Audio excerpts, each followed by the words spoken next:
il est en train d'être ainsi. C'est réel. Le conserver.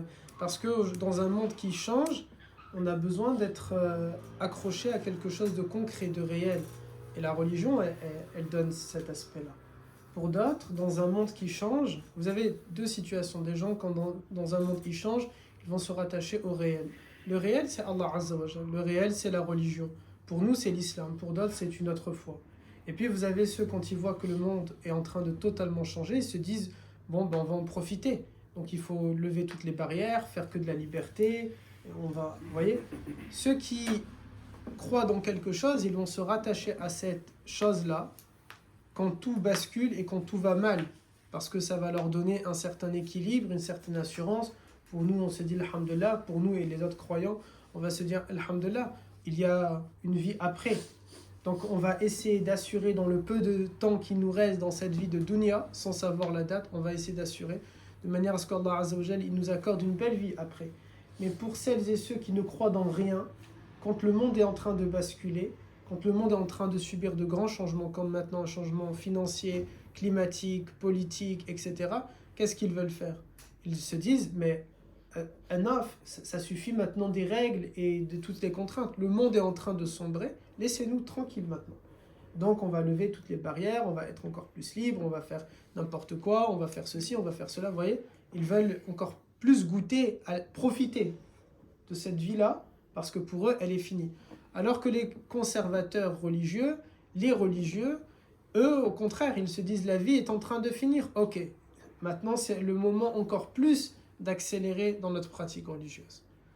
Voilà pourquoi vous allez avoir au moment de catastrophes naturelles, ou au moment de grandes crises économiques, ou au moment de guerre, ceux qui vont ouvrir un mushaf, et ceux qui vont perdre la tête et qui vont se mettre à voler et à faire n'importe quoi. Voilà pourquoi quand par exemple il y a la mort de quelqu'un, vous allez trouver des gens qui vont être rassemblés en train de lire Coran et en train de faire dhikr, ils se rattachent à Dieu, et puis vous avez ceux qui sont tout simplement en train de bouder dans leur coin. Mais bien, c'est normal, bien sûr qu'on a le droit d'être triste, attention, je ne dis pas le contraire. D'ailleurs, le prophète nous a dit, l'œil il pleure, le cœur est triste, mais la langue elle va dire que ce qui appartient de dire par rapport à Allah Azza wa Jal ce qu'il a accepté. Mais il nous faut à un moment donné nous rattacher à notre livre et lire Coran et faire dhikr et invoquer. Vous voyez?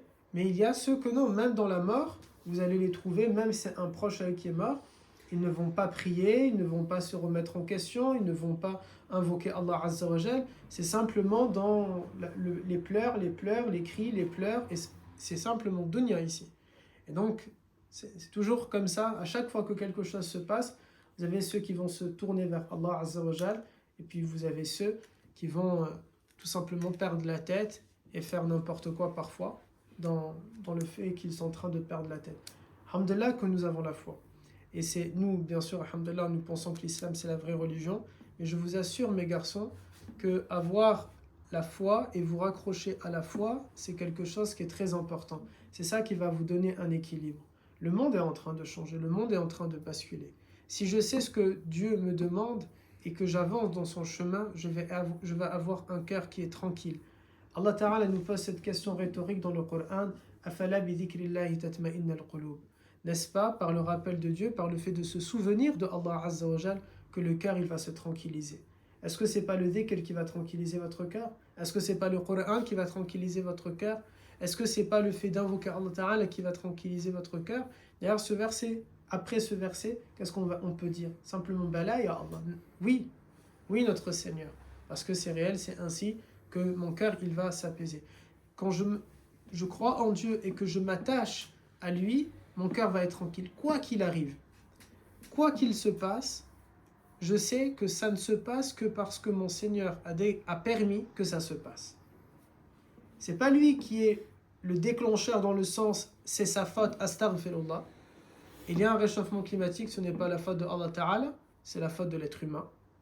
Il y a des séismes dans le monde entier, ce n'est pas la faute de Allah Azza wa Jal, c'est la faute des humains avec la déforestation.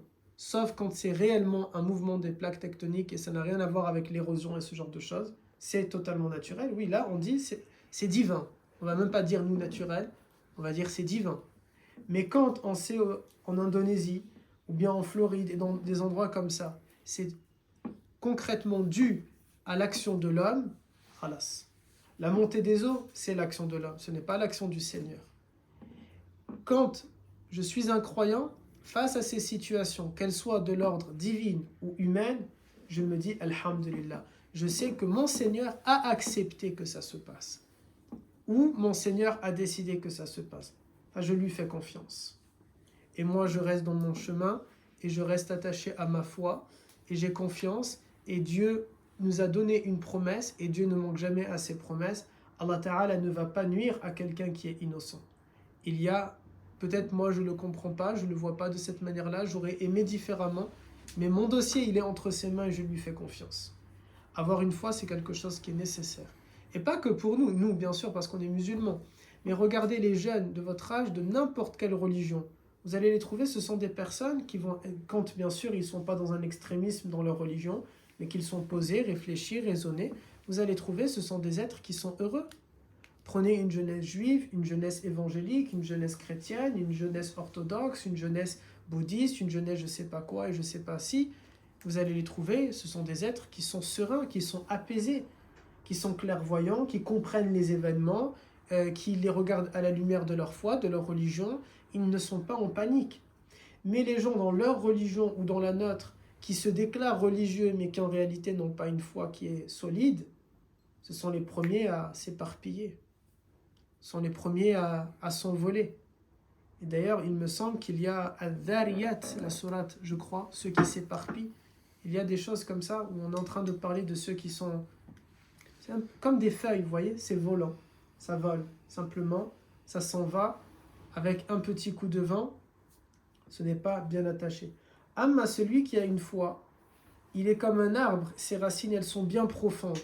Même la plus grande des tempêtes, elle aura du mal à l'arracher. Et quand la tempête, elle arrive à arracher un arbre, ou 10 arbres, ou 100 arbres, mais quelques-uns, ils ont réussi à tenir, on sait que ces quelques-uns-là, leurs racines étaient plus profondes et plus enracinées que les autres. Et c'est ainsi que votre foi, elle doit être. Mes garçons, n'oubliez jamais, Al-Iman, le prophète a dit, Al-Iman yazid wa yanqus. La foi, elle monte et elle baisse. L'obéissance à Allah Ta'ala, elle fait augmenter ta foi. La désobéissance à Allah Ta'ala, elle fait baisser ta foi. Et quand tu vas augmenter ta foi, tu atteins un cercle. Imaginez, c'est comme, il y a un tunnel comme ça, et il y a ensuite en haut un cercle et en bas un cercle. Toi, tu es au milieu. Et tu as un curseur qui monte et qui descend, qui monte et qui descend. Ta foi, elle monte quand tu obéis. Ta foi, elle descend quand tu désobéis. Tu dois la faire tellement augmenter qu'elle va rentrer dans l'orbite qu'il y a tout en haut, ce cercle tout en haut, et qui a un cercle vertueux. À partir du moment où ta foi, elle est pleine et complète, tu rentres dans un cercle vertueux qui te permet quoi? Je suis heureux. Quand tu vas obéir à Allah Ta'ala, c'est la promesse de Dieu. Ata'a, l'obéissance à Allah Ta'ala, elle mène à Sa'ada, elle mène au bonheur absolu. Quand j'ai atteint là, je vais rentrer dans le bonheur absolu. Comme je suis dans un bonheur absolu, je ne veux surtout pas m'en aller. Alors qu'est-ce que je fais? Je continue de mettre cette essence et ce pétrole, ce gasoil, ce carburant qui est la foi, parce que je veux rester, c'est une drogue, je veux rester dans cet état. Comme, littéralement, comme le drogué qui va prendre de l'ecstasy ou autre chose, il prend sa dose, il est dans l'euphorie, et quand il sent que ça commence à s'en aller, il ne reprend pas une dose une fois que les effets ont disparu. Non, il veut rester dans son état. C'est donc quand il sent que ça commence à s'en aller, qu'est-ce qu'il va faire? Il reprend sa dose. Eh bien, c'est une dose divine et c'est une dose de foi. Et voilà le cercle qu'il y a en haut, qui est un cercle vertueux. Amma, celui qui a descendu sa foi par la désobéissance à Allah Ta'ala, il rentre dans un cercle en bas qui est aussi un cercle. C'est aussi une orbite. Une orbite, on ne peut pas s'en aller comme ça. La planète, elle ne va pas dire je change d'orbite. J'ai décidé ce matin de changer de cap. Non, ça y est, khalas, elle est dans une orbite. Et bien quand tu vas rentrer en bas dans cette orbite qui est néfaste, qui est mauvaise, là ça y est, c'est fini. C'est un cercle infernal. Un cercle infernal dans lequel il est rare, voire impossible, mais je ne suis pas défaitiste. Donc oui, il y a toujours un brin d'espoir d'en sortir, mais c'est très compliqué. Voilà pourquoi vous allez trouver des gens, ils sont abattus, ils ont tellement de soucis, ils ont tellement de problèmes, mais ils ne se réveillent pas. Ils ne veulent pas s'en sortir. Khalas, ils sont dans une orbite, avec une gravité qui les attire. Qui sur Terre est capable de voler? Personne. Qui est capable de laisser quelque chose en lévitation? Personne. À moins avec des procédés, des mécanismes qui poussent le vent, etc. Il n'y a pas de mal. Mais concrètement, je jette ça, ça tombe vers le sol. Il y a une gravité.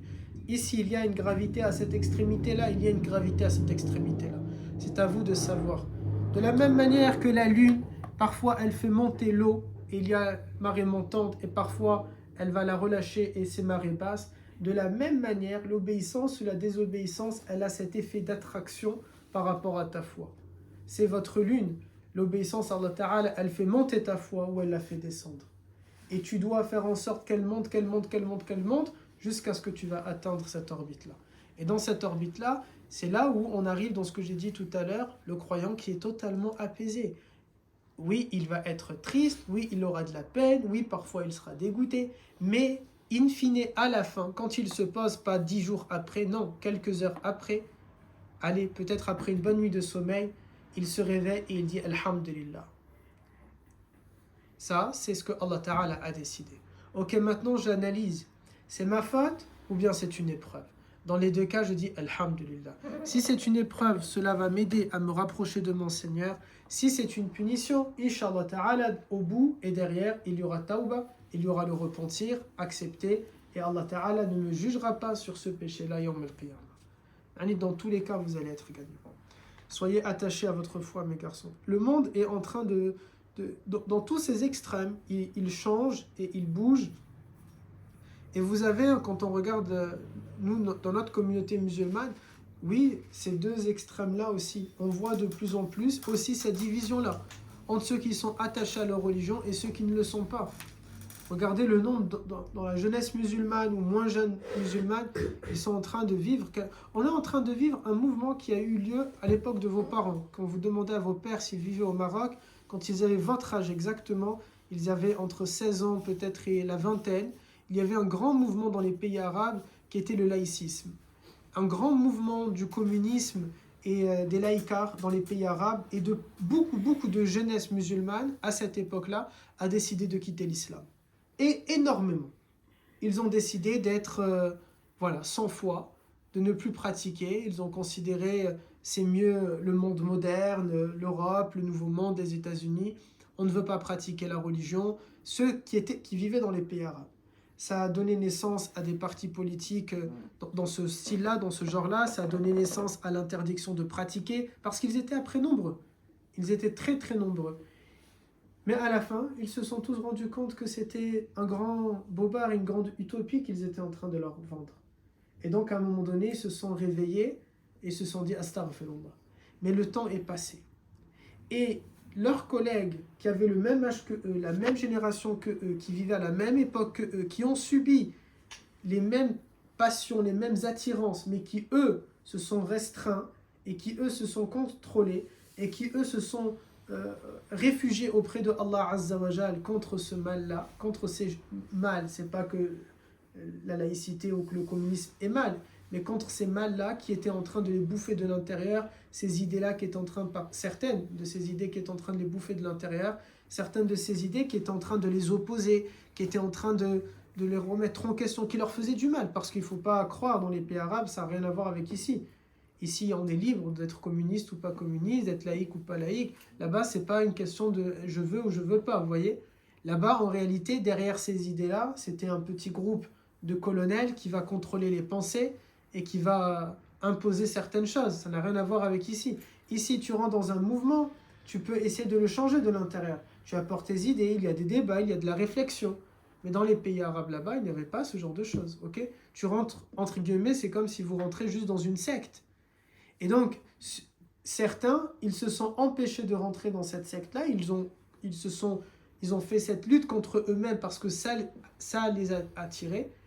Mais ça les a attirés dans le mal. Et ils se sont contrôlés, ils ont résisté.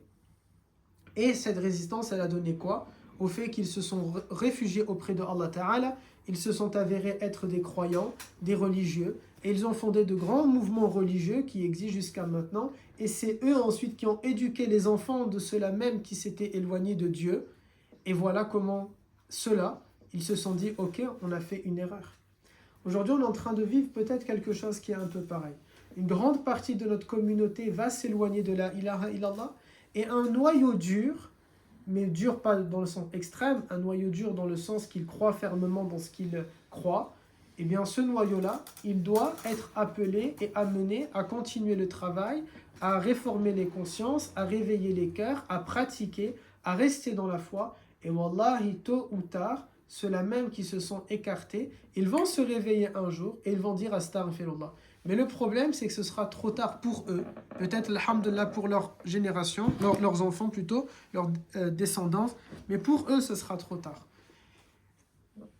Et à ce moment-là, quel échec. Même si c'est vrai qu'un parent, il doit tout faire en sorte pour que son enfant soit meilleur que lui, quel échec quand même que ton enfant, il est meilleur que toi. Pas parce que toi, tu as visé très haut et qu'il a réussi à te dépasser. Et là, il y a une fierté. Mais il a réussi à te dépasser simplement parce que toi, tu étais pathétique. Là, il n'y a aucune fierté, n'est-ce pas? Reda, son but, c'est que son fils soit meilleur que lui. Mais si Reda, il met la barre très basse et son fils l'a dépassé, il n'a aucune fierté à dire Mashallah, mon fils, il m'a dépassé. Non, c'est parce que astaghfirullah, tu étais pathétique, tu ne valais rien et donc c'était facile de te dépasser. Attention, c'est pas pour critiquer ce que je vais dire, c'est pas pour attaquer vos familles ou n'importe qui, mais vous prenez un homme ou une femme qui n'est pas diplômé. Le fils, il a juste le brevet des collèges et les parents ne l'ont pas. Il n'y a pas de fierté à avoir. Le brevet, c'est quelque chose qui est donné à n'importe qui. C'est aisé. Simplement, oui, parce que les parents ne l'avaient pas, ils se disent, Mashallah, ça y est, j'ai réussi, mon fils est meilleur que moi. Non, c'est parce que vous, votre niveau était très bas. Tout simplement. Donc, la comparaison pour dire, mon fils, il a réussi, vous ne devez pas le comparer à vous, car vous, vous étiez très bas. Ce n'est pas péjoratif quand je le dis, c'est une réalité. Donc, vous devez le comparer à la moyenne nationale, à la moyenne des gens. Les gens, généralement, aujourd'hui, ils ont une licence, voire un master. Voilà le curseur. Vous voyez? C'est dans ce sens-là. Sur le plan du diplôme. Par rapport à l'argent, un homme qui va gagner le SMIC, et son fils, il arrive et il va gagner 2000 € par mois. Il n'a pas à dire, Mashallah, mon fils, il s'est mis bien, il m'a dépassé, etc. Non, ce n'est pas quelque chose. Il faut regarder le salaire moyen, médian en France. Il est de combien? Il va être, je ne sais pas, je crois 2500, quelque chose comme ça. Ça voudrait dire, mon fils, il doit atteindre ce niveau-là. Il doit le dépasser. Parce que moi, mon curseur n'est pas haut. Par contre, maintenant, je suis un père, je m'appelle Wassim, et je gagne 4000 € par mois. Mon fils, je veux qu'il gagne plus que 4000 € par mois. C'est une fierté. Je ne veux pas qu'il soit au salaire médian. Pourquoi? Parce que moi, j'ai gagné 4000 €. Et je lui ai permis d'arriver là peut-être, et je lui ai offert une belle vie, etc. Je veux qu'il fasse de même avec ses enfants. Je dis bien qu'il fasse de même avec ses enfants. Attention de ne pas tomber dans le délire dans notre communauté. Les enfants, c'est leur retraite. C'est l'assurance retraite. Il y a, vous savez, beaucoup de gens comme ça dans notre communauté. J'ai vu des gens, ils sont ainsi. Le gamin, il n'a que 11 ans, 12 ans, 13 ans, 14 ans, 15 ans. Et le père, il réfléchit déjà combien il va me rapporter. Moi, je trouve ça honteux. Et je ne l'accepterai jamais pour vous, que vous avez besoin de votre enfant pour assumer votre train de vie. Ça n'existe pas, ça. Jamais, jamais vous devez vous mettre dans la situation où tu as besoin d'aller piocher dans la tirelire de ton enfant. Jamais tu dois te mettre dans la situation où ton enfant, il a peur que tu lui voles de l'argent parce que tu lui as déjà emprunté et tu lui as jamais rendu. Jamais tu dois te mettre dans la situation où tu as besoin de calculer pour répondre à un de ses besoins essentiels. Quand il s'habille, quand il mange et quand il veut étudier. Jamais tu dois te retrouver dans cette situation-là. Jamais tu dois te retrouver dans une situation où tu es à la caisse et ton enfant il te demande quelque chose. Bien sûr, tu vas lui dire non si c'est un caprice, je ne dis pas l'inverse. Mais je ne veux pas que tu te retrouves dans une situation où tu lui dis non, pas parce que c'est un caprice. Tu fais passer ça en le faisant culpabiliser sur le plan psychique et moral. Arrête tes caprices, alors qu'en réalité, ça n'a rien à voir avec un caprice. C'est parce que tu n'es pas capable de lui payer. Et si tu avais eu l'argent, tu lui aurais payé. Donc ce n'est pas une question de caprice ici. Attention de ne pas vous retrouver dans cette situation-là. Attention à ne pas vous retrouver dans une situation, puisque pour revenir sur le premier sujet qu'on est en train de faire, de la même manière, à la fois sur l'argent que vous ayez, mais aussi sur la foi. Que ton fils, il va venir, papa, qu'est-ce que c'est que tahara? Et c'est quoi an-najasa? Et tu ne sais pas. Qu'est-ce que la shahada? Et tu ne sais pas. Quels sont les piliers de l'islam? Et tu ne sais pas. Quels sont les piliers de la foi? Et tu ne sais pas. C'est quoi la différence entre le hadith et le Coran? Et tu ne sais pas. Papa, est-ce que je récite bien? Et tu ne connais pas les règles de tajwid? Papa, lis-moi ça. Et tu ne sais pas lire la langue arabe, la langue de ton prophète, alayhi salatu salam. De la même manière aussi avec les études et avec l'école. Tu n'as pas besoin d'avoir un doctorat, on ne t'a pas demandé ça. Ni le master, ni la licence si tu ne la veux pas. Mais quand tu vas te retrouver avec ton fils, alors jusqu'à la primaire, c'est facile pour vous, il n'y aura pas de problème. Surtout avec ChatGPT et ChatGPT 4.0 d'ici là. Mais à un moment donné, comment tu vas faire quand ton enfant il va venir, il va te poser une équation et tu ne seras pas capable de la résoudre? Quand ton enfant il va venir, il va te poser une question existentielle et tu ne vas pas savoir y répondre. Quand ton enfant, comme on est en train de faire là, il va te demander d'analyser une situation géopolitique. J'ai vu des hommes, ils analysent simplement par rapport à ce que BFM TV leur dit. Vous entendez exactement mot pour mot ce que BFM TV a dit. Allez dans un salon de coiffure, asseyez-vous. Et vous allez entendre les arguments géopolitiques, les analyses géopolitiques que certains donnent, ou dans une terrasse de café. C'est exactement CNews, LCI, France Info, etc. Ce sont exactement les mêmes. Il n'y a rien qui est poussé. Il n'y a aucune réflexion qui va loin. Non, aucune. C'est j'allume et je fais. Ou bien ça va être dans quelques comptes Twitter qu'ils ont récupérés à droite à gauche. Mais eux, ils n'ont pas construit leur propre idéologie. Ils n'ont pas construit leur propre réflexion. Ils n'ont pas analysé la situation. Attention à ne pas être ainsi, parce qu'il y aura des dégâts. Dans le monde dans lequel on est en train de vivre, on a dit, on est en train d'avoir ces deux blocs-là. Un groupe qui est en train d'aller, qui devient conservateur dans la foi sans que ce soit péjoratif et extrémiste, et un groupe qui s'éloigne, qui se sent plus libre, qui se sent plus l'envie de tout abandonner, de ne rien entreprendre, parce qu'ils ont l'impression que tout va s'effondrer, et vous allez le trouver, vont dire « ça sert à rien de travailler parce que… » Vous savez, ce sont les mêmes qui vous disent « ça sert à rien de faire son lit le matin parce que dans tous les cas, je vais dormir après. » Et puis ça commence comme ça, et puis à la fin, ça sert à rien de me doucher parce que je vais transpirer. Ça sert à rien de mettre un caleçon propre parce que je vais le ressalir. Ça sert à rien de… Vous voyez ? C'est toujours de cette manière-là qu'ils sont en train de penser. Attention à ne pas tomber dans ce genre de choses, mes garçons. On fait une pause, parce que ça y est, c'est l'heure.